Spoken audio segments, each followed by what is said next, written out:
Okay, so today we are gonna pick off from where we ended last week. We're just going through some of the elements, HTML elements, some of the concepts that HTML is all about, and we were just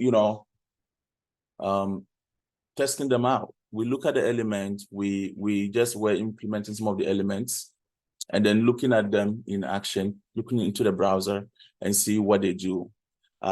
So we did cover a few things. So we're just gonna pick up from where we left off. Yeah. So actually, this is what we built last week, and I just want to show it in the browser as a refresher. So yeah, this is what we built last week, and I would just ask you a few questions to see if you remember some of the things we mentioned.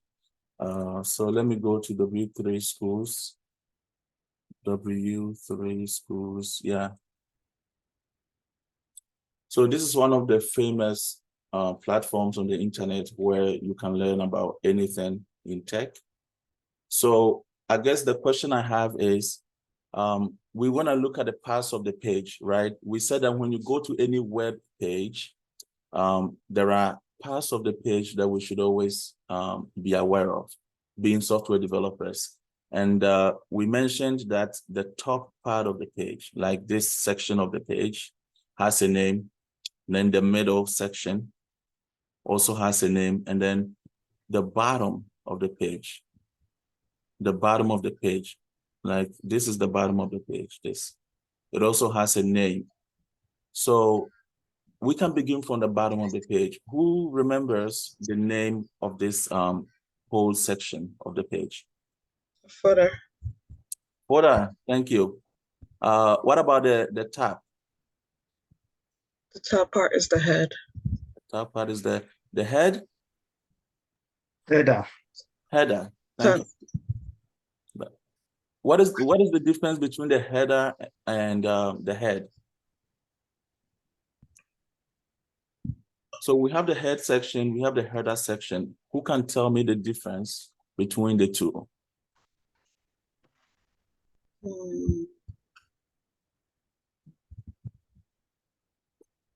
The header is the top part Okay. of it, and the head is when you're writing the line of code, like 1, 2, 3, 4, and you could size it by, like, the 1 is the biggest, and 6 is like the lowest, the size of the writing. Oh, okay. So you are talking about, so the one that you are talking about, H1 tags, those are heading element. So like this is a heading here. You see this whole section contains some things here, and then there is a heading over here. Right. So actually we have 3 things: heading, header, and then head. You see the point? Okay. So with the heading, as you said, we have H1, H2, even H up to what, H6, right? So that is the heading. It's different from the head. But the header is a perfect definition. That is the top section of the page. That is the best way you can define it. So, the things that you want to put at the top section, that goes into the header block. But what is the head? So do you guys remember what this is? Like if I hover on this, you see what comes up? Do you remember what that is? More like, people can call it a tooltip. It's a tooltip. But do you know how we do this one? That is the title element, right? That is the title. If you put a title element in your code, then this is how it's going to behave. The title element will show up here, and then if you hover on it, it will still show up below like that. So that is the title. But how do we do this one? We put it in the head section, right? We put this configuration of the title in the head. within the head block or the head element. So the head element is there for you to put configurations of the page. There are many different configurations that you may want to do, not a lot of them, but a few of them. Like, and the things that you put in the head section, as we know, will not show up on the page. But it is on the page, but you won't see it. The only time you're going to see it is if you inspect the page, inspect it. It is something I haven't taught you yet. Let's see this. I think this page is very resource intensive. I see the computer slow down anytime I have it opened. See, this is supposed to open right away, but it's taking a lot of time. Okay, so we're just gonna leave it. If you go to the back, you can see the HTML code that is controlling this page, right? This is a whole HTML document, and you're gonna see the code at the back. So you can see the code at the back, yeah. So you can see we have the body section, but we also have the head. This is the head. Now, if we go into the head, if you click on this to open the head for you. So now, as I'm clicking on it, you can see all of this. All of this are in the head tag, right? Where does it end? Once you open a tag, I'm just looking for the end of the head tag, that's all.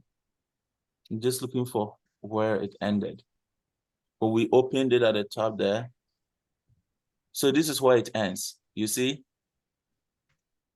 So what it means is that everything in here are in the head section, but they will not show up on the page. But these are all configurations that are necessary for this page to be perfect and to work. So yeah, most importantly, I saw the meta information. Like if this page is about JavaScript tutorial, you want to put keywords about this page so that when somebody's on the internet and they are searching for JavaScript tutorials, depending on the keywords that you've put in the head section, that's what's going to determine whether your page comes up or not. It's not the only determining factor, but that plays a key role. So, I mean, you see, these are, you can see the keywords. I just said it. See, the meta, within the meta tag, they are putting keywords and they are calling HTML, Python, CSS. So these are the keywords that people are searching on the internet. And for this page to come up, you need to have something like this configured. And this is what tells Google that, oh, the content on this page is about this. So again, when the person comes here and you are lying to Google, as soon as they enter the page, they're going to leave right away. And if that happens, Google is scoring these pages. But there's something called, do I even remember? Of course, we have many different metrics, but when people stay on your page, I think it's retaining rate or something. There's a keyword for that. So you get a score. When they come and they stay longer, it is telling Google that you have content that is relevant to the person, right? So yeah, that's just to show you the head section, the things that we can put there. So what is the middle section? What is the name of the middle section? Like everything else that you see. Body. Body. And within the body, we have what? Who can describe? Paragraph. Sorry? We have the H1, we have the header, the heading, and the bodies. The heading, paragraphs, different elements. Yeah, you done? Yeah. Beautiful. So that's it. I think that was a good introduction. Thank you all for participating. Let's go back. I'm going to close this since it's making the thing slow down. So this is what we built. So we're just going to pick up from here. I'll give a short introduction about the language. I mean, we'll just go through this PDF, but that's what we are using. So this PDF was prepared by Tutorials Point. So this is one of the other websites where you can get tutorials on different areas of tech. We just looked at W3 schools, then we are looking at tutorial point. I believe in all of them. They are very powerful. They've been around for many, many years. Actually, this PDF was prepared in 2014. It looks like, I'm not very, very sure, but I think I saw it somewhere that it was prepared in 2014. Okay, so these are the table of contents. We went through it. It's very, very long. And that is because they are giving you all the elements that they can think of. And the reason why I wanted us to go through this PDF is because I didn't want us to leave anything out that is significant to our understanding. So these are the tags, all the tags, you know. A tag is a very important keyword in HTML. So just keep going down. Yeah, so about 17 of the pages are all dedicated to table of content. So I guess the only thing I just want to mention today is, I mean, for those who were not here last week, this is the basic HTML document, the basic format. So if you want to learn anything in tech, you always want to know the basic format that you should always have, and then you can begin from there to build complicated things. So in any HTML document, this is how the basic structure is going to be. You can see there is this HTML tag that surrounds the whole document. And then you can have the head section and then the body. But also you can have the footer or the footer. Then you can also have the header section, which they have excluded, you know, but if you have this one, it's going to work. If you have this code, you execute this code, it's going to work and do what you want it to do. And then you can see it's all about elements, right? HTML elements. That's the word, HTML elements. There are so many elements, and we just have to know the elements and what they do, and then we just manipulate them to do high-level stuff that we want to develop. So this is the header element. No, the heading element, sorry guys, heading element. And as we know, we have H1 up to H6. So H1, H2, H3, up to H6. So just a quick question, who can tell me about this elements, the difference between these elements, H1 and say H6? What is the difference? I think it's the size. It's the size, right? H1 is what? Bigger. It's right? bigger. The biggest you can get out of the box. And then H6 is the what? The smallest you can get out of the box. But you can use CSS and make it even smaller, right? So if you execute this code, we did execute it last week, so we see. So this is the smallest you can get using HTML elements for heading. But again, you know, you can use CSS to reduce this further, right? We're gonna do that when we start CSS, most likely tomorrow. And if this is too small for you and you want it bigger, then you have to do more. You have to increase the font size, which you can easily do, right? It's all available. So I think another key point that I need to mention, there is something called the content of the page and then the presentation of the page. So the content is this. All of these are content of the page. This is a content that's going to be on the page. But the presentation of the page talks about the beautification, the colors of the page. And that is what CSS is going to do. HTML is all about the content. In software development, the content is very, very important. So if you think of content, then it's always HTML. And then you think of the design, the beauty, then it's CSS. And as in software development, we know that this content, which is the data that we are showing on the page, most of them are coming from the database, right?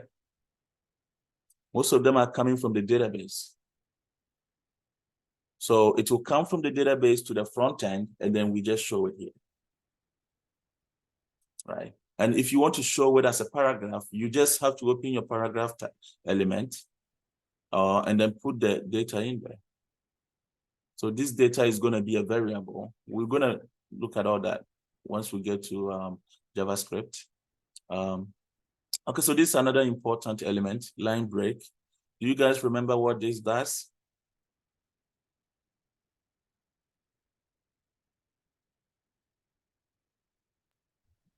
So let's say that it breaks it into like a second line that you want on the main page. Yes, yes. So if you have a long paragraph like this, and you don't have this line break over here, this line is going to flow into the other one. So we covered all this in the first video. So that was a good one, Afi, thank you. So centering the element, what does this do? This is a tag, and then the tag plus the content. The content always goes in the middle. Today I'm mentioning some of the keywords that we should take note of. This is the tag, this is the content, and then this is the closing tag. So you can say this is the starting tag, content, and then the closing tag. And if you have all of them together, you have an HTML element. And not all the elements will have content in them. Like the break is an element. The break that we just saw is an element, but it doesn't have any content, right? So there's a special name for that. You'll see it later on. Yeah. Not, these are the only two elements we have, non-content elements and then content elements. That's all. It's not like there are so many of them. Okay, so the centering, do you guys remember what it does? If the center tag here, so now it's a center element, right? It's wrapped around other elements here. See, you open the tag and you close it. The way you open it this way, and then when you are closing it, you must have this forward slash here. That's what ends it. You guys don't remember what the centering does? The center. I put it in the middle. The center, yeah. Bring it within the middle. Middle of the page, right? Horizontally, it will center the whatever that is in it in the middle of the page. Okay, that's good. Thank you. Horizontal lines. What about horizontal lines? Did we cover this? I don't think we did. Yeah, so this is what we are going to begin from. Horizontal lines. So now we saw what we built. Let me bring it up. So, this is the basic structure. We can keep adding elements here, and then, building complicated stuff. So in here, we have the center around all of these elements. And what it means is that it's going to center all of this on the page. And then we have a paragraph element. We have an H4, just a heading, smaller heading. We have a paragraph here. We have another paragraph. Okay. So let me view this in browser, and then we are gonna continue. Okay, so this is what we have so far. It's nothing useful. We are just trying out elements. That's all. So please, if you have any questions, you can interrupt and ask it, please. So now another new thing that we need to know is called the HR, horizontal line, horizontal breaks. So between paragraphs, you can just put this over there. Sometimes you want to have a line visually to visually separate out these elements from one another. So this is all you do, horizontal line. So this one breaks a line into two, and then this one puts a horizontal line on the page for you. So I save this. You can save it by going to the file and then selecting save. I already did that. Or you can also hit Control S or Windows S, depending on what computer that you're using. So that's it. You see the HR, this is the line that I just drew. And to have this, I just have to put that little HR tag in there, or element, I would call it. Right, and we do this all the time, right? Sometimes you want to put a line over there to visually tell the user that this section is different from the one below it. So yeah. So now let's see the next one. That's what this does. So I'm gonna ask a question. You see this page, the way it is. If I want to put a line like this at the bottom here, how will I do it? Let me bring up this code. So are you able to map out this to the page here? Like everything here, are you guys able to map out what is happening? Like this, we know it is this, right? Yeah. Element H4 is this one. And then this whole paragraph, we know is this one. So and then we know that this heading is this one, the H1. If I want to put a line between this and this, I have to go directly below this paragraph and put it there. So now I want to put a line below this element, this element here. Here is a third paragraph text. So this, we can see that's this one, right? If I want to put a line below this, let me put it between this and this and this. How will I do it? So you can go to line 20. Wait, you just moved it. Yeah, I'm sorry. I just want to make this one line. Oh, I think it was a pretty long paragraph. But let me just break it down a little bit so we can see it. I mean, just by putting enter here, as we know, doesn't break the line down. It will still flow into each other. If you want to divide it, you have to use the break. Okay. Second. Okay. Oh my God. So it's a long paragraph actually. Yeah, now we see the end. Okay, Afi, please. So for line 33, yeah, so you would copy and paste line, was that 19 into line 33? Yep, so we just copy this 19 and put it here. That's the copy. Just copy. You can type it, but I would always copy it. If you copy, you are sure that it's going to work. You can see there is a small space here. I learned that if you don't have the space, in some of the older browsers, it's not going to work. So this little space is important to have. So now when I save this, and then you can just refresh the page, and boom, you have the line over there. Right? You just, you cause an effect. You do something and then you see it happening, right? And so that is the HR. You can put this line wherever you want, depending on what your manager wants, depending on what you want to design. The software, they'll give you exactly what they want. So you just do it. So let's go to the next element. Yeah, so the elements that don't have content, they have only the opening and the closing. There is no content in the middle. We call them empty elements. So empty, they are kind of empty. So now we're gonna introduce preserved formatting, which is one of the tags in HTML. And the way this works is that you want the code to print out the content of this tag exactly the way you typed it. So you want to preserve the content. Like right now, you can see I have spaces in between this, but if I execute this code, this line is going to flow into this is going to flow into that.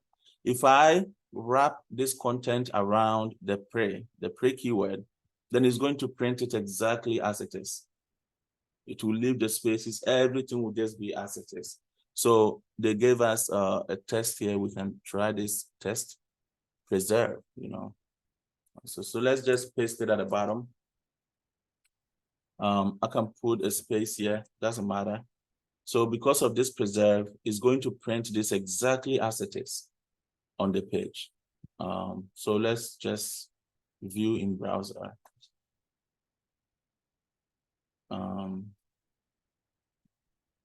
Let me just do this. Oh yeah, so nothing showed up on the page. Do you guys know why? See, I came in the browser and nothing is showing. Even if I refresh the page, nothing shows up. Do you guys know why? Although I just put this code at the bottom here, I'm expecting to see it. See, if you go to the page, everything, mostly all the things you see on the page would be inside the body tag. So we are in the body tag. So always that's where you want to be. We are in the body tag. So we just keep adding elements as we please, right? So why is this not showing here? No one can see it? Okay, look at this white color over here. What does this mean? Not saved yet. Not saved yet, 100%. This means you haven't saved it. And until you save it, it's not going to show up. So 2 ways to save it. You can come here and save only this document. But if you have made changes in many other documents, then you can just say save all. But I'll just say save. What is the other way to do the saving without going to the file? You can hit, if you are using Windows, is it the Windows key plus S will save it for you, or Control S will also save it for you. You just hit Control plus S, but these are shortcuts. We can think about that later on. So now that I've done this, if I come and I refresh, we have it. Yeah. So guys, I'm gonna take away this centering, or I don't want to center this. I'll just keep the centering here. See, the closing tag, as long as we are not within the closing tag, we are not affected, right? So just do this. Then I have to save it. Control S, didn't save for Mac, so Windows S will save it for me. Now, if I refresh this, yeah, this is what I have. Let me do this without the pre. Let me just put, say, a paragraph tag here. You can make this a paragraph. And let's see what happens. P. It opens and closes. Just save it, and then we can just refresh. You can see they just jumped up into each other, right? Just went on one line like that. It's kind of not readable. You want to preserve the way it is written. So then you just use the pre. Now let me just use the pre here and see if it's going to work for this paragraph.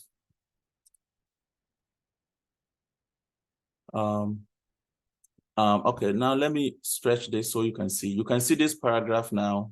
The lines are just flowing into each other like that. They just flow into each other because there is no breaks anywhere. But if you look in the code, we have entered here. We have enter, enter, enter. So they are not one, they don't flow into each other here. So now I'm going to use the pre, and my hope is that if this works, what do you think is going to happen here? I think I've said it, so let me just see if you guys heard me. If this works as it should, the way that the preserve element works, what do you think is going to happen here? The font is going to change. The font is going to change. Why is it going to change? Because we are not changing the font, right? This is a paragraph. It used to be a paragraph, so it will still be a paragraph. Also, remember that if you just type something in HTML inside the body without putting it in any tag, it's going to come as a paragraph. This is going to be a paragraph by default. So this one here doesn't change the font. It just preserves the way you have written it. That's exactly how it's going to print it for you, right? Right. So if I print this, let's see what will happen. So Control save, I'm saving it. And then I'll just refresh this page here. Yep, I think I was right. Look. Can you guys see what's happening? Exactly as we have typed it. I mean, it looks like it changed the font a little bit too. So the font looks different. At least the colors are not the same, right? But I think the point is, you see, the way we have formatted it here, that's exactly how it was printed. Is that good? Yes. You see the shape of the way we typed it, very poor formatting. If we could have done a better formatting, but just formatting, whatever. But it doesn't matter. The way you want it to look, maybe it could be a style that you want to preserve, just make things look beautiful and different for people. Then do it, then Control S.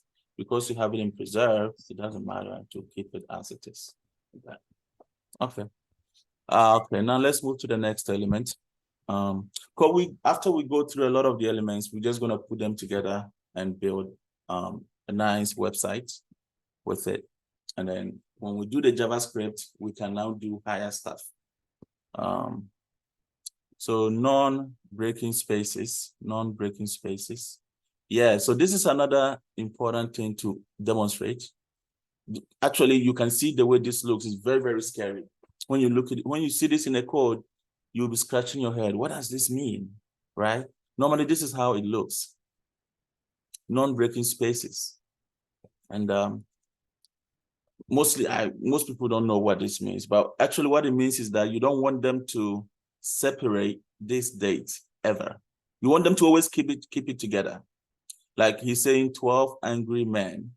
You want to make sure they are always together. Because sometimes when the line is breaking, the 12 can be on one line and then angry and the men will move on to the next line. You don't want that. You want this to always be together on the page. So in that case, you have to put this term in between, non-breaking spaces. Actually, the name and the way it's written is similar, right? NBSP. So let's just demonstrate this in the code. So this is a paragraph, as we see, and then within it, you are putting this there. It looks as if you always have to put these quotation marks also. So it's just the syntax. Mostly you just want to know the syntax and then you do it. So we're gonna change this paragraph here to demonstrate this. Non-breaking spaces, I think it's very useful. So I want to change this paragraph, which is this one here. Somewhere here, okay, so this, for the industry, let me put this whole thing that I copied in here. So 12 non-breaking spaces. You always have to end it with this semicolon, angry like that. And then I just, let me also put the same thing down here on the third line. And I'm going to remove the non-breaking spaces so we can see the different behaviors. Even here, if I'm removing the non-breaking spaces, I don't think we need the quotation marks. Even though you can keep it, doesn't matter. So I'm saving, Control S, I saved my work. So now if I come here and I refresh, now to be able to demonstrate this properly, first of all, you can see 12 angry men is together here. And over here they are together. Let me make the page smaller, because this page is like a laptop. On a laptop, the view on the laptop is always different from the view on the phone and the view on the tablet. We're gonna learn all that.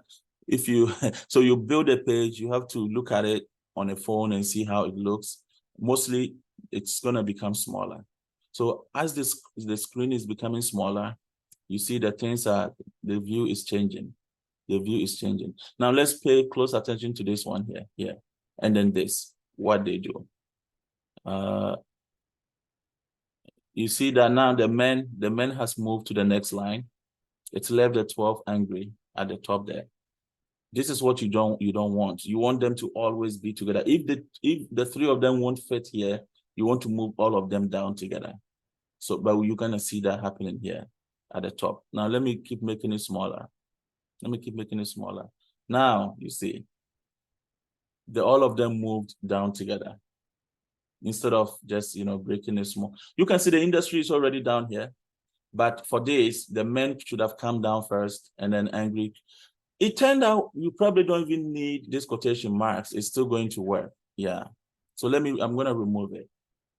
Yeah. But it's there for emphasis, I think. I don't think we need the quotation marks. So let's just remove it. And it's still going to work. I'll just save this and then come back, refresh. Let me go back a little bit. We still have 12 angry men. The quotation marks are gone. Okay, so if we keep going, the 12 men, you would expect men to move down, but it won't, and then all of them will move down. So that is what the non-breaking spaces are. I think it's very useful.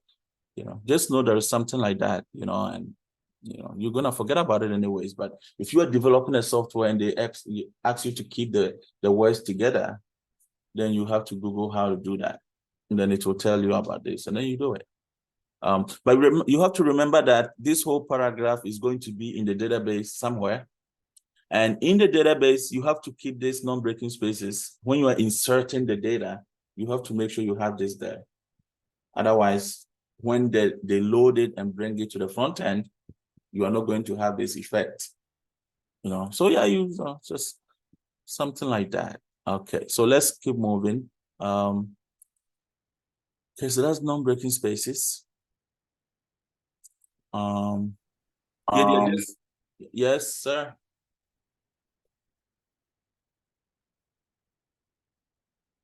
Anybody trying to ask a question? Okay, so here they are just telling you what you already know. The pass of the element, giving you the pass of the element. At the beginning is the start of the tag, the content is in the middle, and then the end of the tag. So they are just listing different tags here for you. So the break doesn't have any of this. So it's an empty element, empty. The non-empty elements are that. So they are giving you the difference between a tag and an element. This is a tag, and then all of this is an element. It's just a keyword. So there is something here, nested HTML elements. Nested. By the name of this, nested HTML elements. Can you tell what this means? Nested. When you say something is nested, what does it mean to you? There is something is inside another, right? One thing is inside another thing. So the elements are kind of always nested together. That's why you have the bodies at the back. The body is the biggest one. It's always at the back here. But within it, we have other elements, right? So that's what we call nesting. We are nesting the elements into one another. And not only that, you do that a lot in many cases. Here this is the italic. If you want to italicize any text, you have to do the nested elements then.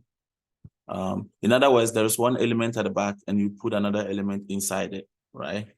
And you can do that. So let's demonstrate it with these two things here. So I can put the code anywhere inside the body, as we know. So I'll just put it here. So this is an H1 heading, right? And the heading has, say, tech mastery in the middle. And this is kind of used for formatting, formatting the text. You want this one to stand out so you can italicize it. That's the way you do it. The element is just I, put I there. And if you want to underline a text, you can just say, put it under U. Text. Oh gosh, sorry guys.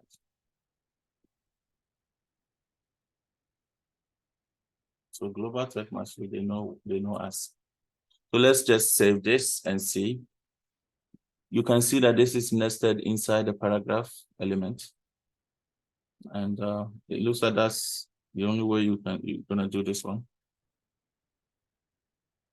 Yeah, so you can see this is the H1. Let me put this here so we can be a little bit more organized. So this is tech mastery. You can see that tech mastery has been italicized, right? To make it stand out, and then you want to underline something, you just wrap it around the U formatting. There are many different formatting that we're gonna see. One of them is the bold.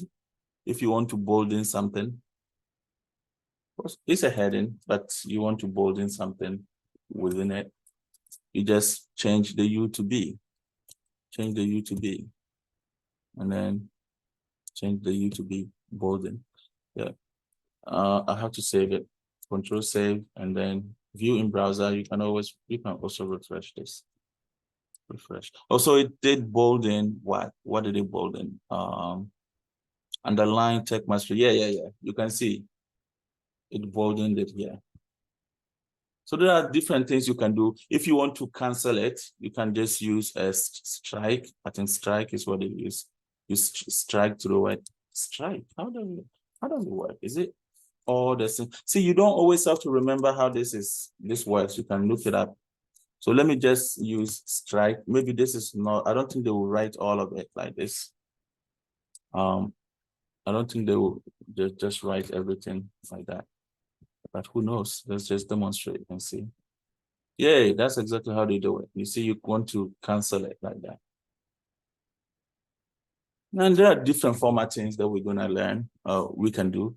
You know, I don't have to show you all of the tags. I have to show you some of them. Then you can discover the rest of them as you go on. So let me hide these floating points. Let's go back to the PDF. Yeah, I think this is a very important topic that I have to cover, the attributes, HTML attributes. So it looks like we finished with the basic elements that we have to be aware of.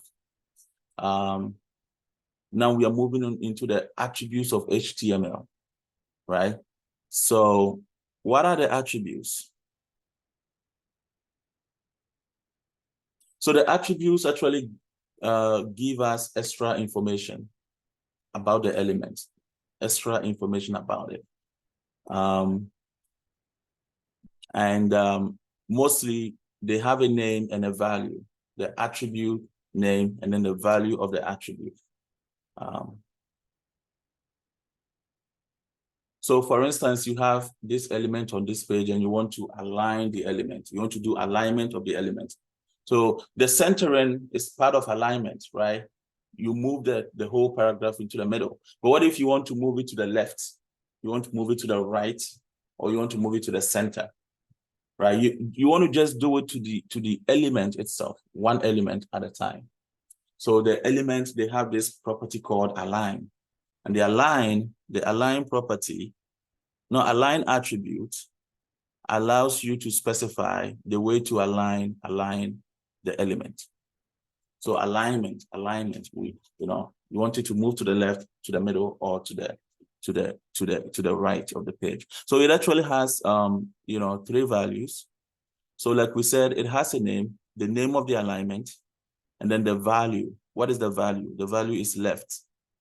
So it will put this whole content to the left of the page. If you say align and then you put center, it's going to put it, yeah. So let's see how this works. So you just have to know that there's something called attributes, and it's very, very, very important. And it is through these attributes that we're going to introduce the CSS also. And also the class is going to end around 10:15. So we do have a few minutes. So just so we know it. Now I'm going back to Visual Studio Code. I just want to demonstrate what we just did. So, always just go inside the body, go to the bottom of the body, or you can put it anywhere, depending on what you're doing. So I have to save this. Now come here, refresh. And you can see what is happening. See, this whole paragraph has been left aligned. It's been kept at the left. See, this has been what? Centered. And then this one has been moved to the right of the page. So depending on what you want to do, you may want to use this alignment attribute to position your element on the page the way you want it. So alignment is one of the attributes, but there are more attributes. And one of the core attributes that are very, very important are these ones. So one of them is called the ID of the tag. And then this is the title of the tag, the class of the tag, and then the style of the tag. So like, computer science is very similar to the way we do things as humans, because as a human being, all of us, we have an ID, right? My ID, let's think of it. ID is something that identifies me, right? And mostly IDs are supposed to be unique. Like think of social security number. That is an ID that we all have, and it's unique for every person. So these elements on the page, they have an ID attribute, which allows you to give them a unique name. Because sometimes you want to call the element by ID. Right now, like if you look at this document, HTML document, they have so many paragraphs in here. They have so many paragraphs. I can if I say, give me all the paragraphs on this page, you have to give me all the 3 of these. But I can say, give me a paragraph with an ID of, say, tech mastery. So if I give ID here, let's just demonstrate the ID. Because these are very, very important. I think the key point is that the ID has to be unique for every element. And you need it like that because you have to call the element by name, and then you're going to do something to it, either using the CSS or using the JavaScript. Remember, HTML, CSS, JavaScript, they go together. So if you want to use JavaScript on this document, you need to call the element by name. And then once you have it in your hand, now you can use JavaScript to do whatever you want to do. You can even create a lot of games using JavaScript, CSS, and HTML, which we're going to get to. So these ID features, just know that it's unique for every element, but the class is the opposite of the ID. They do the same thing. The only thing is that the class, you can give it to a group of elements, right? You can use it to group elements together. So like in our page over here, we have so many elements. We can see that this is a paragraph from Lorem Ipsum. The content, we got it from Lorem Ipsum, whatever they call it. This is also from Lorem Ipsum. So we can give this, they belong to the same class, right? Because this content, we got it from the same place. So you use the class to group things together on the page. And then the rest of them, this content came from somewhere else. So you can also give them a different class ID. But once you give them the same class, you can call them by the name of the class and then assign a color to it. You can say any element on this page that has a class of Lorem Ipsum, I want to change the color to say red or blue or something, and that's going to happen. Any other element on the page without that class is not going to have that color. So that's what that is. I mean, when we are doing CSS, mostly tomorrow, I'm hoping we can start CSS tomorrow. That's what we're going to use to refer to the elements. So the other one, which is the title, I think we all know the way the title works. We can just demonstrate it. See, over here, they are given an ID, and they are given another ID to this. Again, it has to be unique. So let's demonstrate the title. We all know the way the title works. I like it. But we saw this title tag. We used this in the head section before. But this time, we are using it in a different way. We are using it as an attribute. So if it's an attribute, it has a name, and it needs to have a value. So let's just demonstrate that one very fast. Let's put it here. So, this is just an element that we know, H3, but I'm giving it a title, say hello HTML. Let's save it and see how this works. We save it. Now refresh the page. So titled heading. So that's that. We have that here. But how does the title work, right? Because now once you look here, you don't see hello HTML. You don't see that here, right? You don't see it, but it is actually there. The way you see it is to hover on it. Hover on it. Now you can see it at the bottom, right? Can you see it here? Yes. Yes, that is the way it works. Just hover on it and then it shows. But sometimes who can tell me one use of this? How you can use this in a typical application? Like this feature here, where you get more information when you hover on something.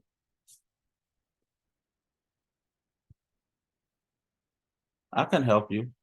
See, when you're using a software, you cannot put everything you want on the page. Otherwise, the page is going to become messy. So mostly people use shortcuts. They can put little acronyms at the bottom.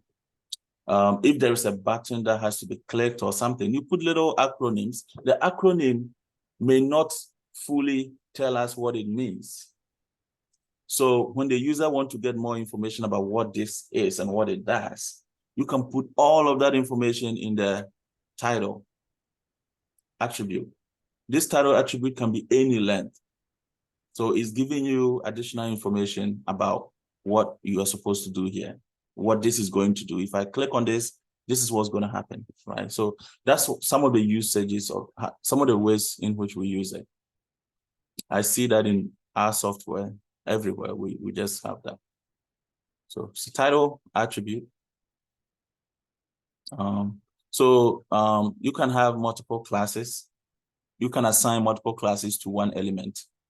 So the element can belong to the class of this, class of that. And each of these classes, you are doing it so you can call them by name and assign colors to it, a certain design, which you're going to understand when we do the CSS. So that's that. So this one here, they are saying internationalization attributes. Internationalization attributes. So these are some of the other attributes out there. They are used for international purposes.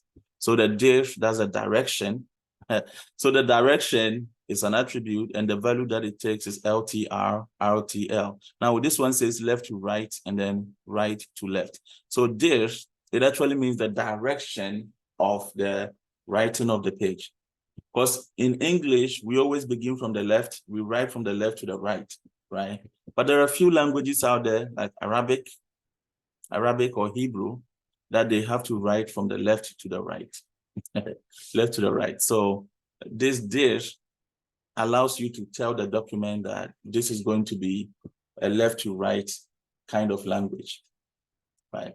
And right to left. It's just I don't know, this is a general concept that we need to know, but again, it's an attribute. So to do it, it's just, easy to specify it. Here, they are specifying it at the HTML level. So this HTML, as we know, it wraps around the whole document. So if you do that, it means everything in the document is going to follow right to left standard of writing. This is all you have to do. Just say diff and then RTL.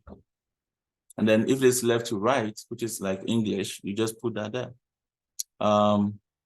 So you can have it over there. You can also have it at you can also have it at the element level. In a paragraph, you can say in this paragraph, the content is from left to right or right to left. You can do that. I think we don't need to demonstrate that. It's very easy. So they are giving us some of the other attributes that are there. So the language, this language is also very easy. It allows you to set the language of the document. This is the lang. Again, it's an attribute. So you're just gonna say the lang and then tell us the value. So the value has to be 2-letter word. So in the ISO standard, they have 2-character code for all the languages in this world. So English is going to be EG, I think. Is it EG? I think EG or EN, something like that. So every language has EN. Yeah, this is English. Every language on this globe that, they have given it 2-character, almost like an acronym or whatever, to represent it, right? So you are telling us that the whole document, the content is going to be English. You're going to write English over here. If you're going to write a different language like tree, I don't know the 2-letter representation of tree language. The way for me to know it is to go here, go to this website, and then look for tree somewhere. And, different languages, see, all of them 2-letter words. I just have to go through until I find the tree language, and then I'll specify. If tree is over here, maybe it is not there. Right, well, it could be there too. Yeah, so that's the use of the lang. And the third attribute, this is the latest. They have replaced this attribute with this. So if you want to specify, if you ever want to do this, that is how you do it. It's an attribute. So you add additional information to the element that you have. So yeah, this is the latest version. That's what they're saying. So generic attributes. So we saw this align, what the align does. It allows you to align the document right, left, and center, right? But there are other attributes that we could have used. You can specify the width of the document the height of the document, the title. We saw the title too. We saw the title.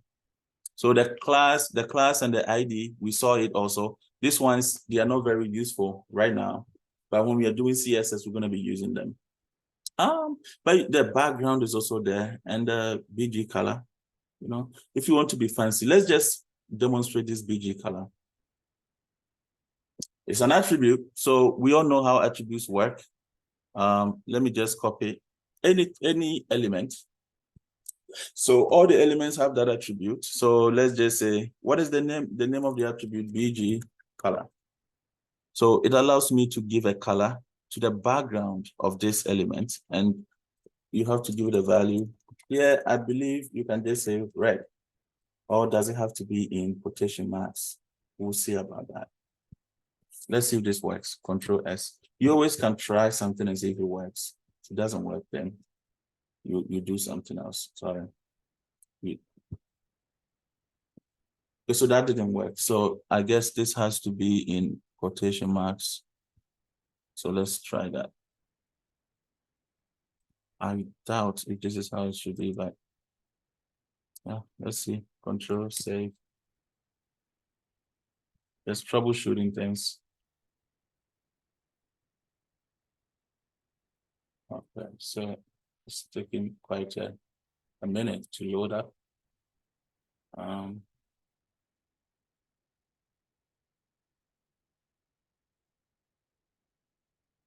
So that also, I don't see this working. BG color is equal to, okay, let me try something.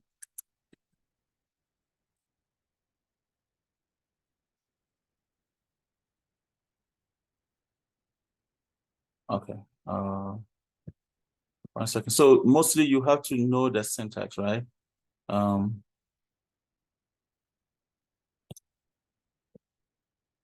second. Let me check. Maybe I didn't write the name properly. BG color, numerical value. 1 second. Somebody's telling me to check Zoom. ISO standard for tree. Oh, okay. Somebody told us what the ISO code for tree is. It's actually TW. So tree is available. Is available. But I'm surprised why the BG color didn't work here. Because these are different colors. I'll show you the colors, the way they work. Let me try background and see if that works. Background attribute. 1 second. So I'll just say control. Now this is a color that I'm putting like that. Control S. Thank you for that information.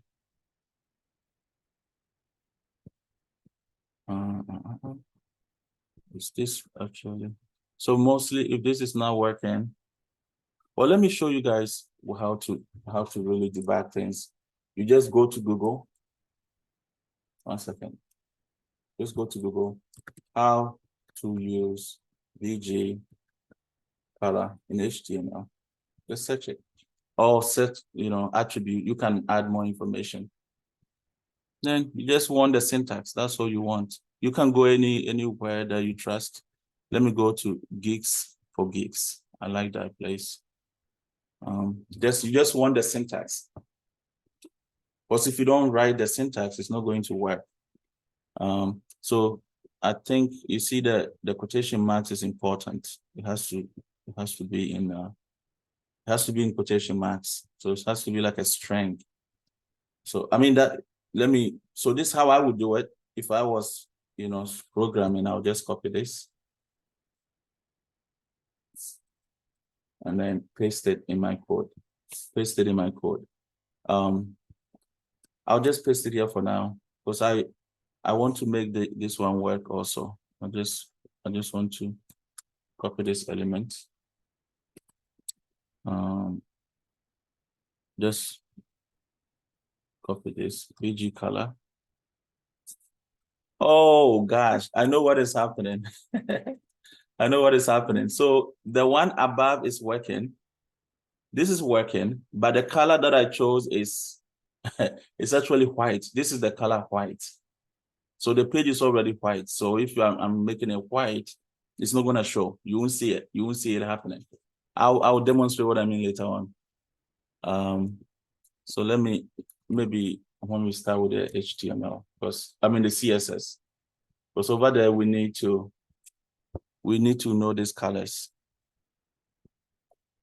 Wow, so why this one also didn't work? I think the reason why this is not working, I think I have every right to blame my computer. I don't think it's updating accordingly. Or maybe we can have BG color for H3 tags. I don't think that's the case. Because this is supposed to work, right? BG, we are setting the background color of this element. It didn't work. It's a little strange. We'll get back to this tomorrow morning when we get there. Oh, guys, I think we are kind of over the time. It's a little strange. I don't know why that didn't work. Maybe the page is not updating. But is it really not updating? Because 1, 2, 3, we have all of them are here. So the page is updating. It's just not setting the color for us. It's a little strange. Let me see green.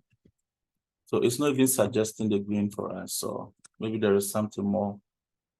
Visual Studio may not have the, oh no, it's suggesting the color here. So I expect it to work, but it isn't working. Okay, one more thing. Yes. Let me just change this to background. They all work the same. I think they are the same thing, same attributes. Let's see if background is going to work. So this is troubleshooting, right? Troubleshooting. Sometimes you've done everything right and yet it still doesn't work. So you just keep playing around and then you'll find out. I don't see any error here. Let me change this to a paragraph tag and see if that would make a difference. Even though I don't expect it to make a difference. Control S. Okay, let's see. So even as a paragraph, it still didn't work. So whatever is happening, I would be very happy to tell you tomorrow. It's honest, I don't know why. I can't tell you right now, but I think tomorrow I will be very happy to get to the bottom of this. And share with you. Hello? Yeah, please, can you show me what the div does again, please? Oh, okay. So even the dir, the div? The div. The div. Oh, yeah. That's good. It's one of the elements. So the div allows you to create a grouping of the elements on the page. So like all of this, you can put them in one div because you want to group them together. So it creates a whole section on the page and puts this inside. I will show you the visual representation of what a div does like tomorrow when you're doing the CSS. It's very, very useful. So if you want to group things together, you put them in a div. But right now, because see, let me give you one useful property of doing this. You can see once you put them in a div, you can give this div an ID of say, 1 second. You can give it an ID, say, my div. So remember you cannot give one ID to multiple elements, right? But once you group them into one element div, you can give this div one ID. Then you can use this ID to do amazing things in CSS, right? You're gonna apply design to this div, and every design that you apply to the div binds on all of these elements within it. So we use this a lot. Just group things together. Right now you can see our elements are all over the place. There's no grouping happening. So div is a very useful element. I think we would have gotten to it at the bottom. Yeah, so what I will do tomorrow, you see, we saw they are now talking about the underline the strike that we went through. We are almost at the end of things, the formatting, different formatting stuff. Jerry, please, is this good enough? Does this answer your question? I'm sorry. Yes, it's okay. Okay. Yeah, we'll be using it a lot. Dave is very useful, very, very powerful. Group things together nicely on the page. Yes, so I'm not sure if any of the IntelliPath people joined. If they didn't join, then we don't really have to close right now, but I'll leave it to the floor. I don't see any IntelliPath person here. So we normally close before 10:30 because the IntelliPath, they have to go to a class. Now, none of them is here with us. So if you guys want us to finish this document, I can try to finish it so that tomorrow we can just start with the CSS. But yes, let's finish it, please.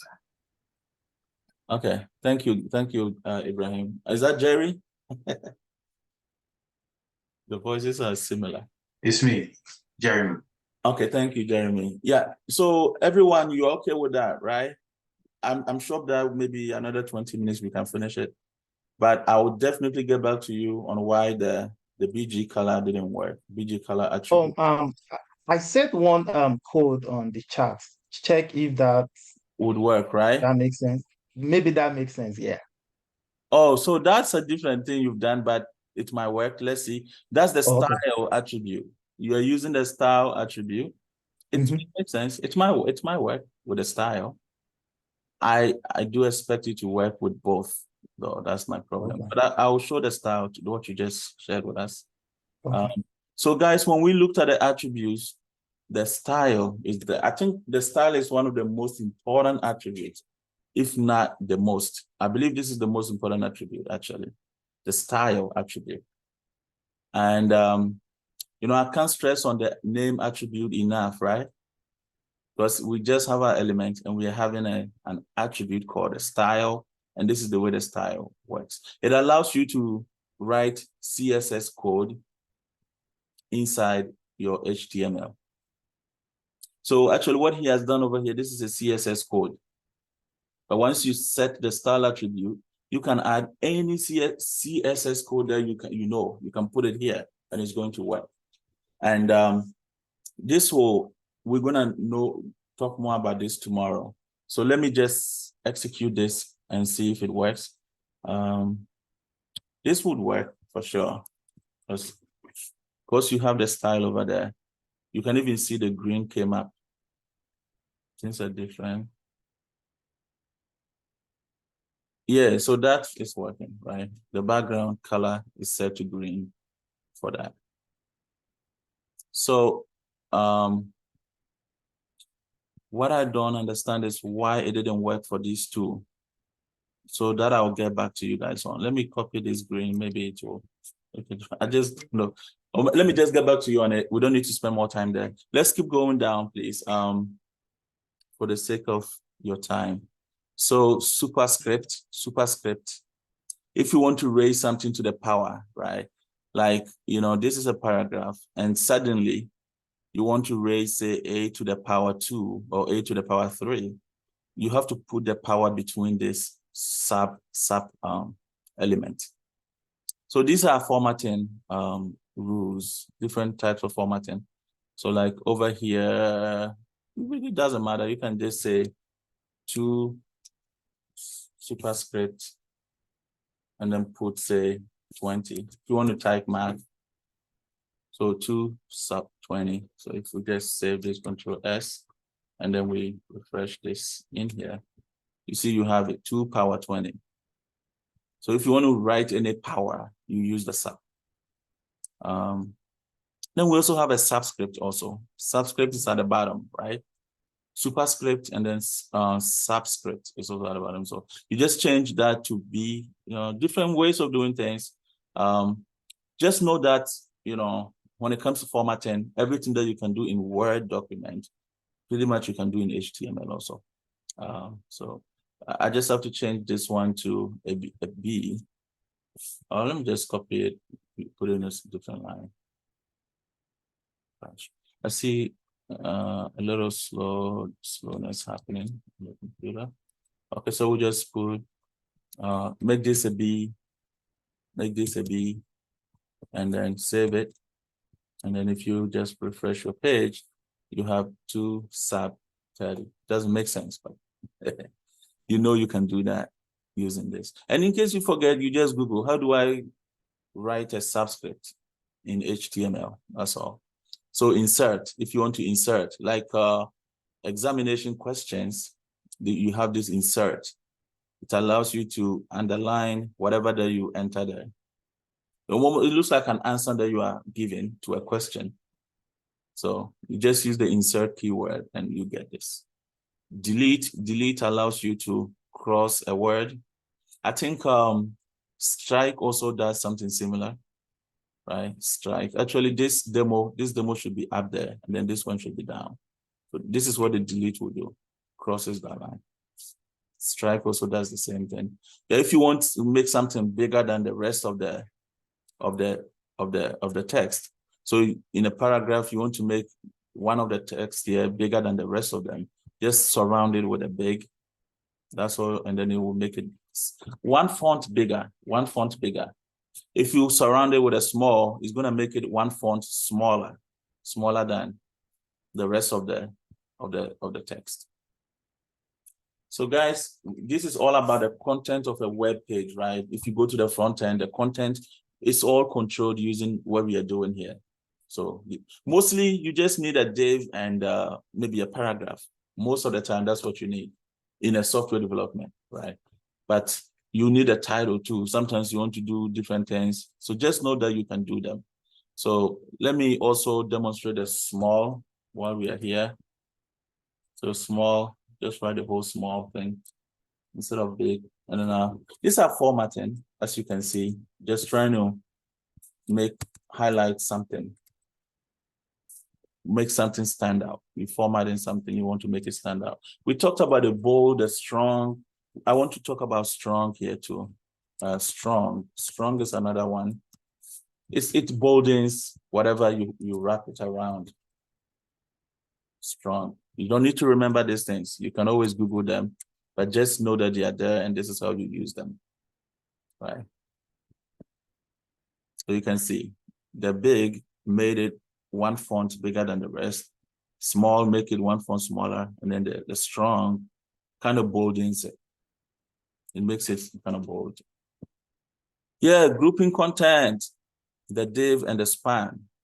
So the div tag, the span tag, or div element, span element allows you to do that, right? So once you use the div, you can group different things, right? We know what this is, anchor tag. Did we talk about this anchor tag? This anchor, they call it anchor tag. Like it allows you to link to different page. Did we talk about this the other time? I think we did. I don't remember that. Oh, anchor. The anchor tag is very, very important tag. Let's just run this in the code and see. Anchor tag. So like if you want to create a link on the page, like first of all, like you have a text that when you click on it, like a hyperlink, you want to create hyperlinks on your website, in the software also. This is how you do it. You have to wrap it. Instead of using a paragraph is not going to work. You have to use the anchor tag. That's what they put. Yes, sir. Uh-huh. Yeah, I know why that background is not working. Oh, tell us. You can't use it on paragraph, you can't use it on heading. You can only use it on table and body. Wow, really? Yeah. So if you Good go information. up like where you have your body, Uh-huh. Oh, yeah. so you can do it from there. Okay. Where you have the body, anywhere you have body there. Okay. Yes, body, you can use it. Because I just did it now. You just did it on the body and it Yeah, worked? just go ahead on that body, yeah. Did you find that information on the internet that it only works on the body? Yes. Okay, thank you. So guys, there you have it. Okay, let's refresh this. And it still didn't work for me. Okay, didn't work. Let's see why again. So body, let me just use the BG color first. BG color, yeah, it's BG color. Yeah, so maybe the background though should work for the H1s and the paragraphs. You can look into that for me. So BG color maybe for the body, but the background should be for the other elements. Could be. So now let's see. Refresh this page and boom. There you have it. It changes the whole background. And there are many colors. There are so many different colors that you can choose from. And I'll show you the best way to pick up a color tomorrow when we study CSS. God willing. So thanks a lot for that information. So I think we need to find out why the background didn't work. I'll get back to you on that tomorrow. So here, the href, you can see that the anchor tag opens up. This, let me just add another. So I don't think you always have to give it this attribute. You can see it is an attribute. You can remove it. It's like this. But once it always comes with the href. Mostly we need to, the reason why we use anchor tag is that we want to use this href. I'm not sure if this href is going to work with a paragraph. I don't think it does. It only works with the anchor tag. So you can specify any link over here. And then let me specify a link there. Global Tech Mastery. This is a site that we are building for our company. It's still we are not done at all. I don't really encourage you guys to go there, but copy. See, it's taking long to even go. My computer is pretty slow. I just want to specify the link here to that site. You could put any URL over here. You can also reference pages in your document, you know, can reference pages in this same application. So tomorrow with the quick thing I'm going to show you, I'm going to create multiple pages and then link them up here like this. Okay, so let's just save this. And so the anchor tag, just know that if you want to, you know, create a link around something, so that's our site just came up, but okay, now the colors are still there. So this is what we just did, right? See the home, the first home. Let me bring the code side by side so you can see that. See, this one is home. There is no href attribute over there, so it doesn't link to anywhere. But the rest of them, they are linking to a place because we use the href attribute. And if you click on this, let's see if it will work. You see, it's taking us to Tech Mastery, Global Tech Mastery.com. And I'm hosting this on host data. Sometimes they can be very slow. So that's why it's taking a while to load up. Yep. So that's the use of the anchor tag. It's very, very important. But you know, you're gonna be using it over and over again because in your software you always want to be doing something like this. So you just, you know, you put it there, and then you go. Now we haven't done any design, so you guys don't see the beauty of this. But once we start with the design and you can build a website like this one, just using HTML and CSS, then you would appreciate what we are doing. So now let's keep moving. We're gonna end it very soon, I hope. So yeah, if you want a bigger, use the big, use the small. I just want to show you that these things are there, right? So grouping, you use the div, we already demonstrated it. So again, if you look here, because of the div, all of these are grouped together at the bottom. We can call them by name, right? Because of the div. If I refresh that, the home, they are grouped in one element.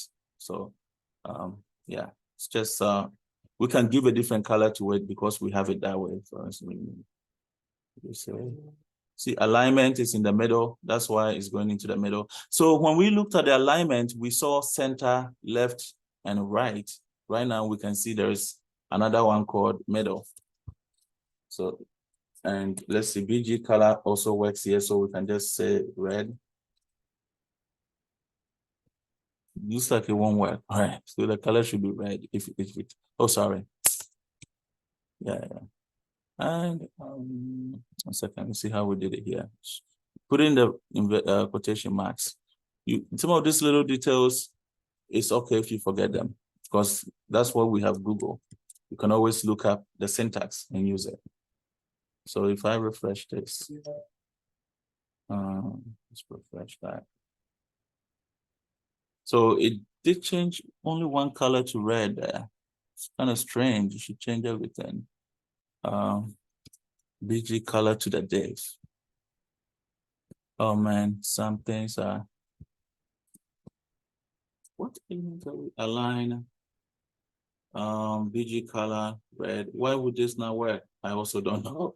So we need to get back to this. I don't want to waste too much time on this. Let me keep going and yeah, so like that. Just click. Again, you can see sometimes you've done everything right and it won't work. That's the way development is. You have to look at it closely. You'll be making a small mistake, but you have to correct it. Then it will work. Okay, so phrase tags, you know, a phrase is a statement, you know, English phrases, you know. You want to use italics, you want to bold in a phrase, we've seen all these tags before. What we haven't seen is the TT. EM is also powerful. Emphasize, if you want to emphasize a text, you use the EM around it. So see, the emphasized and the italics, they look similar, right? They all kind of italicize the word, but there's a slight difference. You can try to find out. You can use the mark also around a phrase. You mark it. How does it come out? Marked. You mark something. It will produce the following have been marked with yellow. So again, the mark, I don't know what it does. Let's see what it does and demonstrate it. I don't know what the mark does, just demonstrate it.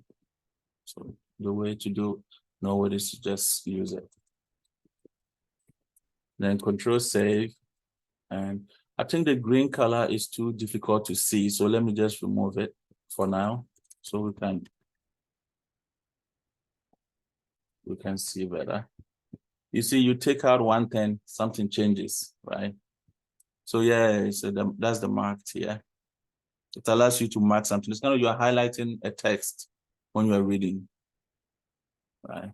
But why is it yellow by default? I guess that's how they made it. Oh gosh, sorry.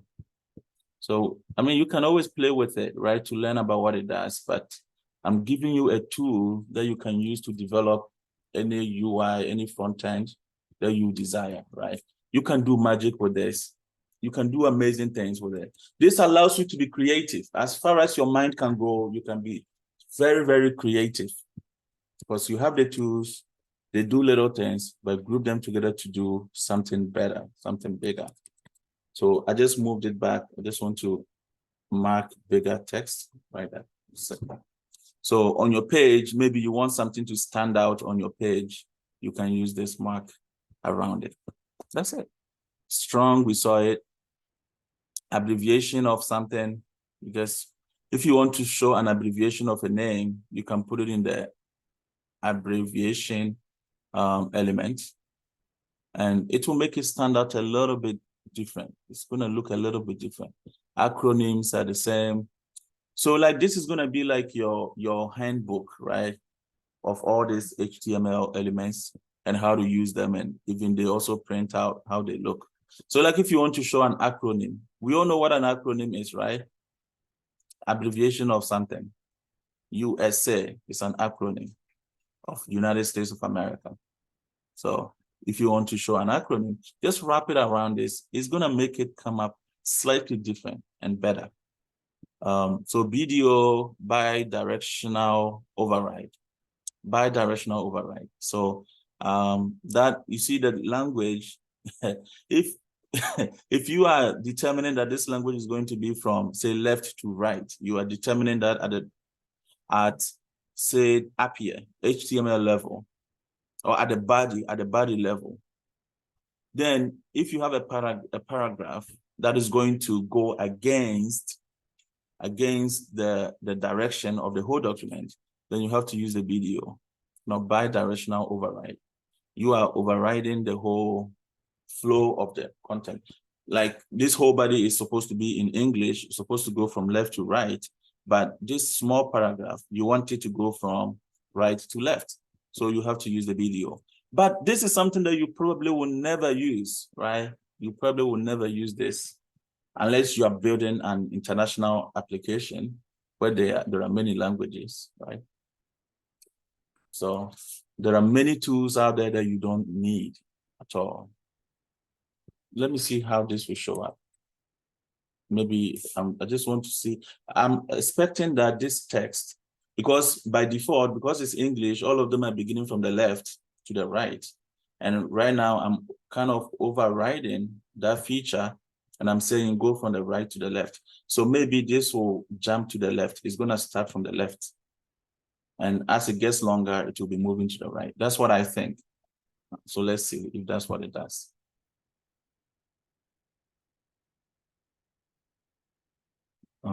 Where is the text? Is this the text? Left to right. Look, this text is something. I don't think this is what we copied. Where is it? This text will go from right to left. Let's see. Did it even work at all? Saved. It works. It send it to the back. It rearrange it from the back. From the back? Where is it? Down there. Oh, it's rearranged. Yeah. Really? So it reshuffled the whole text? Mm-hmm. Are you kidding me? Doesn't make sense to me. But guys, it's one of the elements. I mean, it's one of the attributes. You can play with it to understand it better. This is nasty to me. Why will it do this? I think it's that hackers use that a lot. What in what? Can you say that again? Hackers, the hackers. Oh, okay. They use that a lot. So if you put your password and your password is to come from like you are typing it. It's like a mirror. They mirror your password. Yeah. So they will see it in a plain language and so it's like encryption. Encryption, yeah. Like encryption of yeah. I don't they are not trying to do encryption at all. So this output is really it's part of tools that they use, that they know that they can use to get people's password. I see. Okay.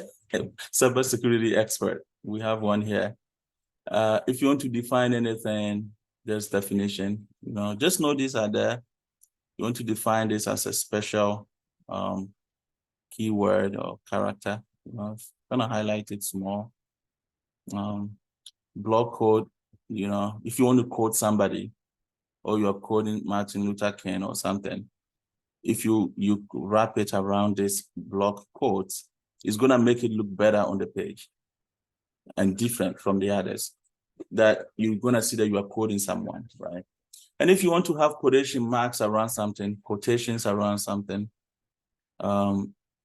let's see what this does. So we are almost at the end, guys. Just as you can see, this is kind of repetition of some of the things. This is just formatting, different ways of formatting in HTML. Most of them you would never need. For me, the most important one is the div, paragraphs, H1 tags. These are the most important ones. Because in software development, you don't go crazy on the design. And I'm going to teach you something called Bootstrap.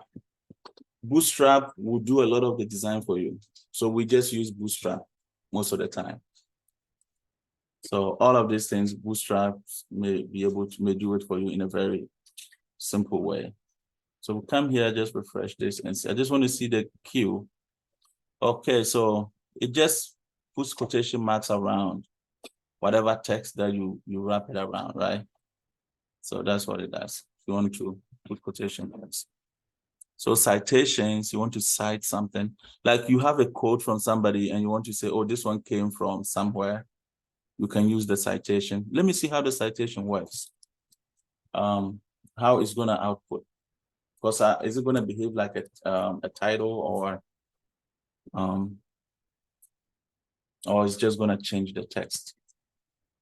I'll just come here and just refresh the page. You see, we're just playing with, so this is how the citation will do. It's just going to italicize the phrase that you wrap it around. People to know it came from here, right? You're citing kind of a standard that, yeah, if you want to write code, you want to put code in your document. There's a way to write code. When we are doing the JavaScript, we're going to look at that. So this is code. You can say the code has to look in a different way. The font of code has to look different. So if this is code, just if you wrap it around this code, it makes it stand out from regular text, right? Keyboard text. What does keyboard text do even? Just to indicate that something should be typed in, I think. So over here, if you want them to enter something, you can just, wrap it around the keyboard text. They call this one placeholder. You're given a placeholder to the user to know that they have to enter something. I don't think we need to demonstrate that. It's not. So variables in programming, we saw the we saw the code, so we're not going to go through it. If you just write code in the paragraph, it's going to look nasty. But if you wrap it in the element or tag, then it's going to preserve everything as it is.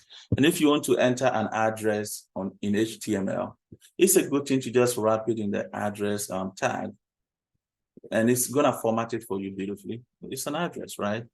It will format it and make it look like this. Everybody can understand that this is an address, right? Because you did put it in the tag, in the address tag. So just some little formatting to make things stand out and look beautiful. So we're almost at the end. The meta information, we saw it.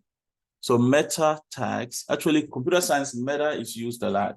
We have metadata, actually I know metadata or metadata, then meta tags. These are the two usages of meta that I'm familiar with in computer science. So when they say metadata, anyone is aware of metadata? Have you heard it before in any of the other classes that you've taken? Metadata. No. So metadata, the day that I understood it, thank you, I was so happy, right? Because, computer science, they have this fancy way of talking about so many different things like data store, data warehouse, metadata, and they all look so fancy, and yet it's so hard to understand the meaning in such a way that you will never forget it. So metadata means data about data. That's the way they define it. Data about data. I'm like, what the hell is this supposed to mean? But it turned out that's exactly what it is. When you see meta, you are talking about something, information about something. So you have data and you want to describe the data in any way, that's going to be metadata. So it comes in interviews a lot, metadata. So meta tags, these are tags that allow you to write information about the document. And we saw it at the beginning of the class, right? If you want to specify the keywords, the titles of this document, you put it in the meta tag. And yeah, this is the way it looks like. Mostly it goes into the head section.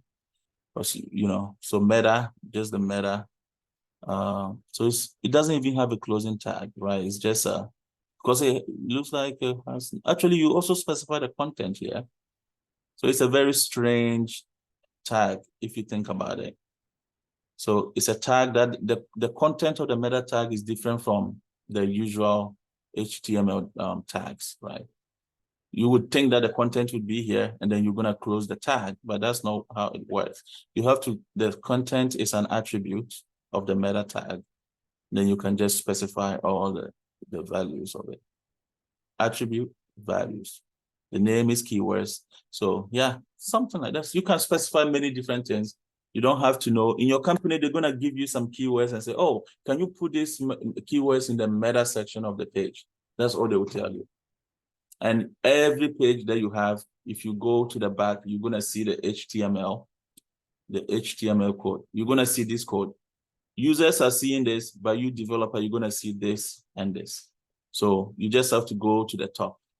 If there is no head section, create it and then add the meta tag, just like that, right?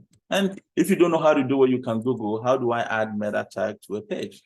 And then you can just close it also like this. Then you start specifying the attributes, name. So I think one thing that we've learned is that anytime you're using an attribute, whatever the value is, you have to put it in a quotation marks.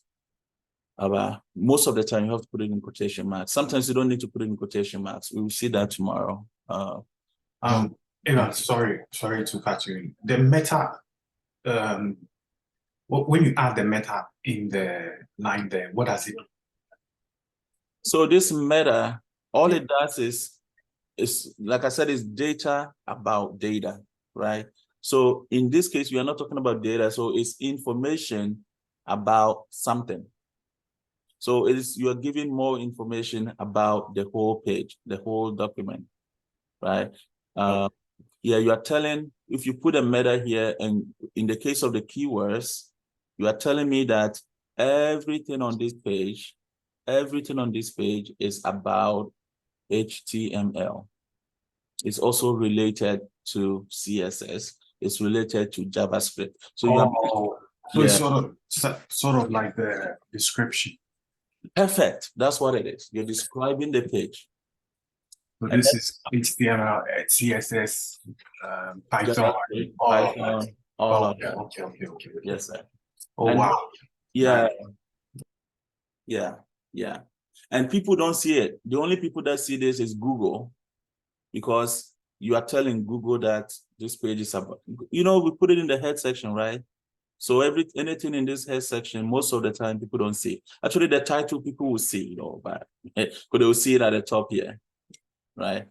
But other configurations, nobody will see it, but it's good for Google. If you don't do that, your site will never show up when Google is searching. And when people are searching for things to read, this is how Google knows that they should show up your page or not in the search. They call it search engine optimization, SEO techniques. We can talk about that too later on when we get there.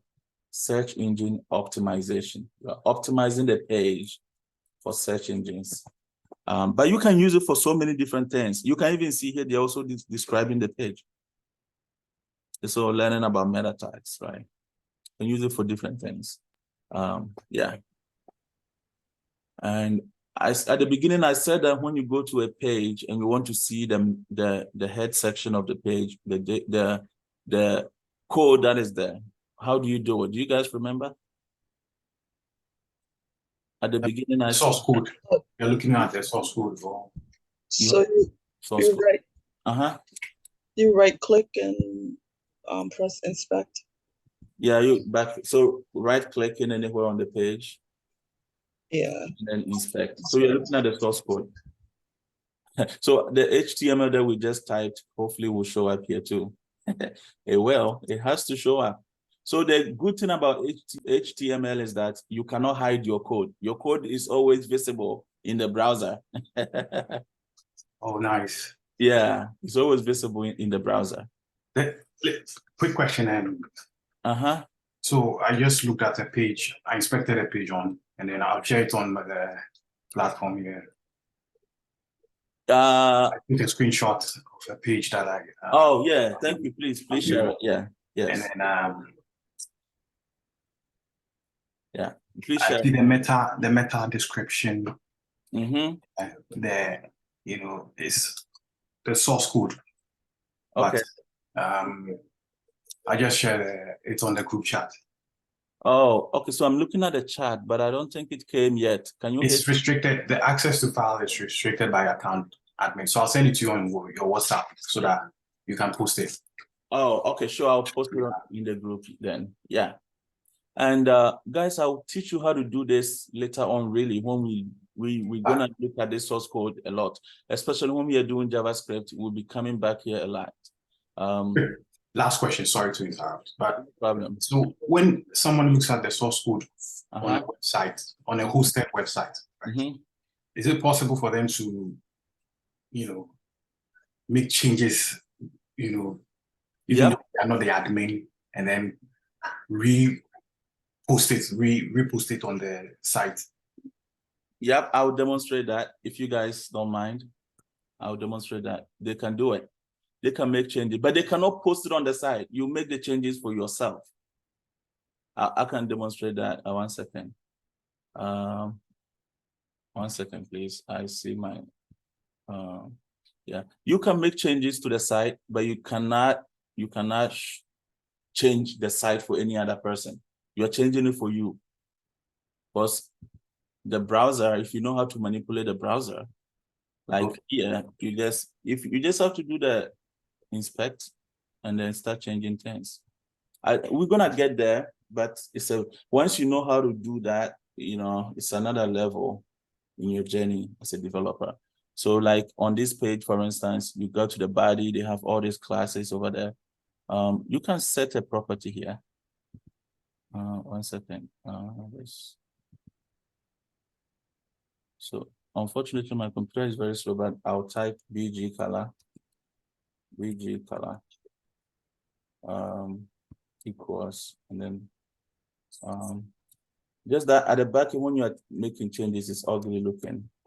I'm trying to set the background color of the whole body. You see, if you highlight, it keeps, you see, as you move, it's selecting the part of the code that you're looking at, right? So let me now hit enter and see. So 1 second. Yeah, I just made changes. You see something is happening. So I'm changing the background color, and that will not show up for a reason that I will teach you tomorrow. Because the body, that is the outer element. And then within it, all of these contents are inside the body. And they also have their own CSS. If you set a color at the body level, and then somebody sets a color at the element level, the element level color will always override the body level. So the deeper you go, the more they call it precedence. Okay. The body, the element level, the element level styles will always override the body level style. So we can find an element and change. Just find an element. So this is a div also. So within that div, there may be some elements in there. Just dig for the elements. So the elements are still divs. You use divs. You can see divs is all over the place, and then now you get to the element. So this element here, C#. Let me see if I can change it. See, my computer is really slow, but I should be able to add things here. So what can we add here? Let's just bring the style attribute, and then now so let's set the background color. Background. Over here, if you make mistake, you will not know, it will not tell you. That's the problem. So they believe that you know what you're doing once you get here. But this C#, let me show you that on the page. I believe it's this one. And see, even you can see, as I hover on it at the back, it is selecting it for me, the part of the site. If I hit enter now, I'm expecting that color to change. You can see, I just changed the background of that to green. Can you see that? I can see. You can see that, right? Yeah. And you can add any colors, any design that you want, but it's just for you. It's in the browser. It won't affect other people. If you were the admin and if you were the developer of the site and you make this change at the back, then it will bind for every other person. But the beautiful thing is that you can see the HTML code that is powering this site once you look at the source code. You can't hide this. It's always visible. So any site that you go, I think there are standards that forces them to leave their HTML here. So yeah, I don't know if this information is useful for somebody who wants to design a page like this.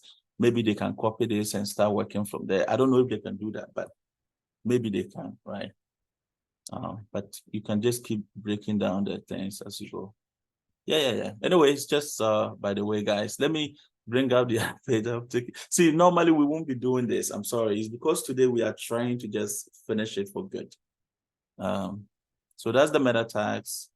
Many different things you can do, right? So you can use the meta tag to make sure that the page is refreshing maybe every 5 seconds.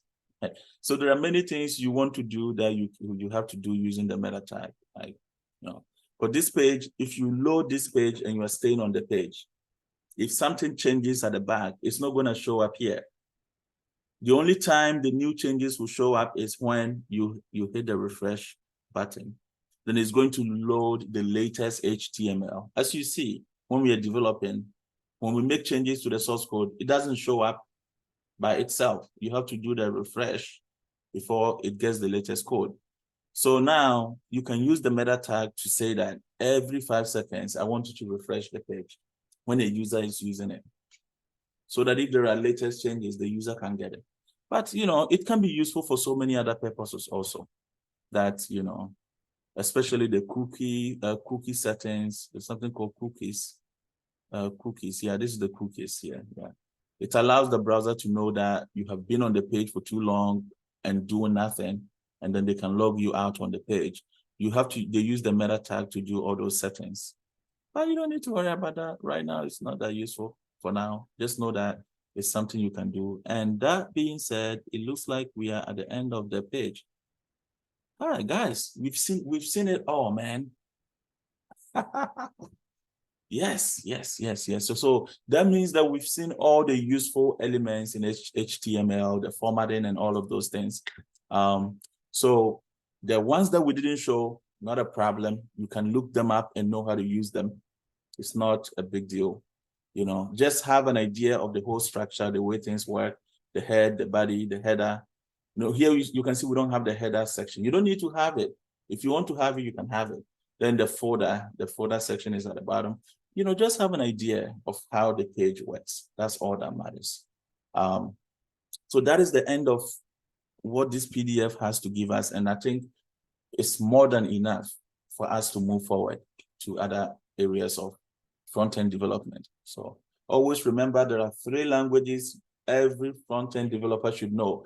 And not just that, I think every computer scientist, right? But we all do things on the browser. So HTML is one, CSS and JavaScript.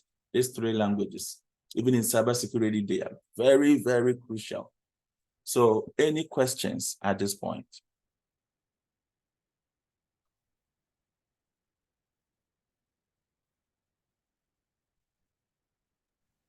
Guys, do you have any questions at all? No. So I guess one more thing that's very important that I wish we did was to break this into different pages and then reference those pages in the text. And I can see that they didn't also mention listing. You may want to show something as a list. These 2 things are important. So I don't know. Should we even show it? Next time we can show it. I don't know. Guys, 1 second, please. Listing. If you want to list items in HTML, just search whatever that makes sense, you know. Search something, pick the syntax from somewhere, just use it. You want to show a list, bulletin, you want to, you know, bulletin is an important, yeah, like this. So we have 2 types, ordered list and unordered list or unordered list. I just want to bring up the code. So we just try, just see it, that's all. Everything is just seeing. So the only thing left now, after we see this listing of things, you can create multiple HTML pages or documents, and then you can link them up using the anchor tag, which I believe we've seen it. You know, once you have different documents, you can link them up using the anchor tag. And that's the only thing I might have to show you. So yeah, so 2 types of lists. If you want to have something like this on your front end, right? A list of items, you want to bullet them like this, or you want to number them, number 1, number 2, number 3. This is how you do it. It's just the syntax. So unordered list, that is the name of the tag. And then you specify all the list in there. Any item that you want to go in there, specify it. You can add as many lists as you want, but in a typical program, this list is going to come from the database. So you just have to create a nice environment, and then it will put all the lists in there in a loop. You're going to loop through the list, and then for every one of them, if you start making a front end of a software, guys, you're going to appreciate the power of this thing. Very small thing that you do, and it will accomplish a whole lot, right? So right now, I'm just changing this, showing different lists. And here too, you can show different lists. But just know that there are two types of listings that you can do. Just know that this list can grow as much as you want. And grow as much as you want. Okay. So just run this code, and it shows up here. And if I copy this and put it in the other place, it will still be the same, right? So that's that. And so I guess the only thing left, as I said, is linking your document to other documents. And we can use the anchor tag. We have to use the anchor tag. Actually, it's not like we can.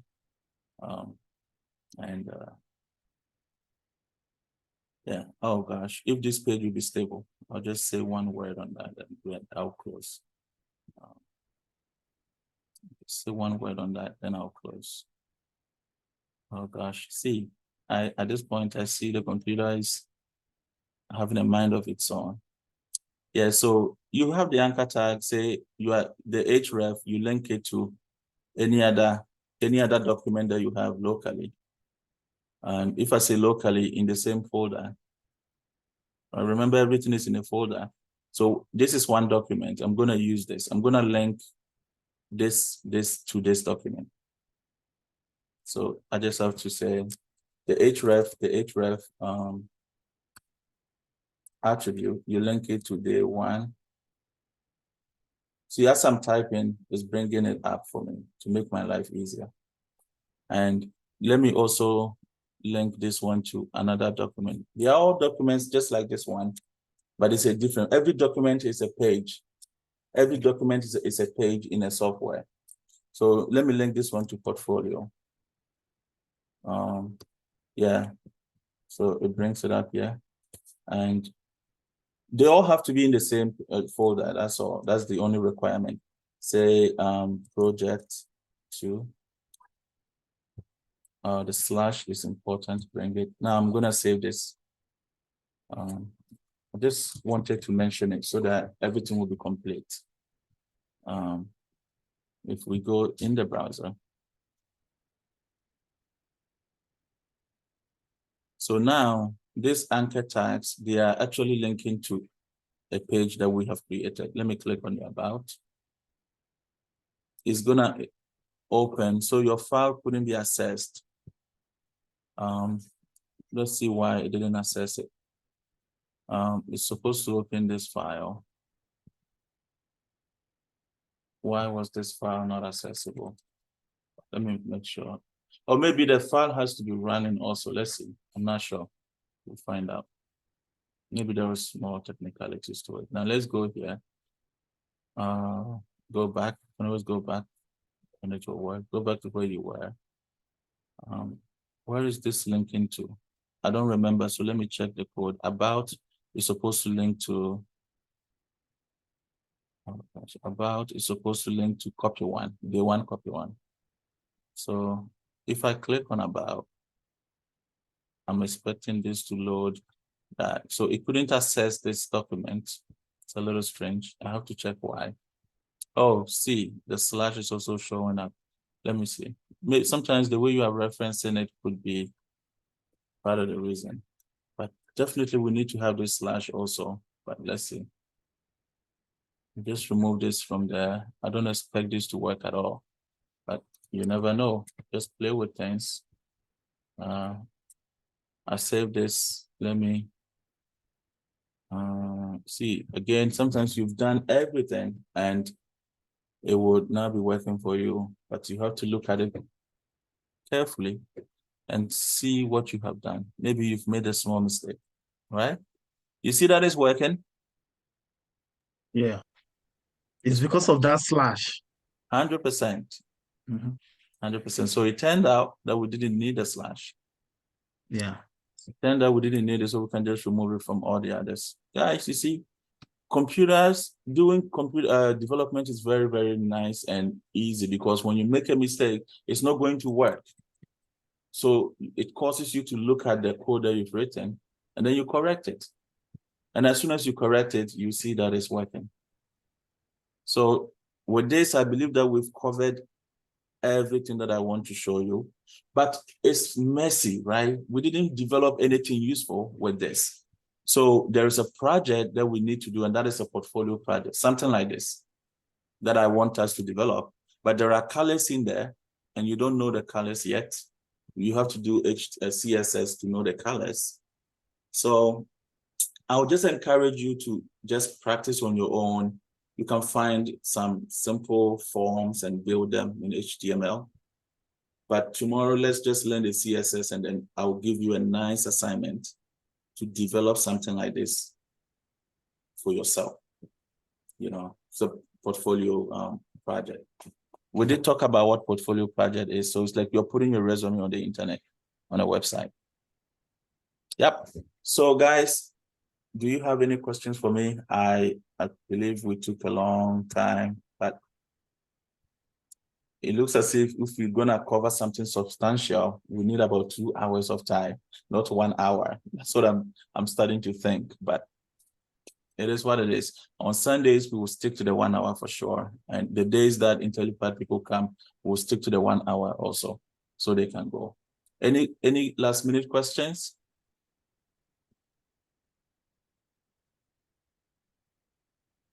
Oh, nothing from that. Okay, so when we meet next time, I'm going to be asking questions on what we learned, some quiz that we're going to go through together. Hope that you guys can answer it. And I'm going to share this PDF. You can go through it to refresh your memory, you know, and just see if you can practice things out.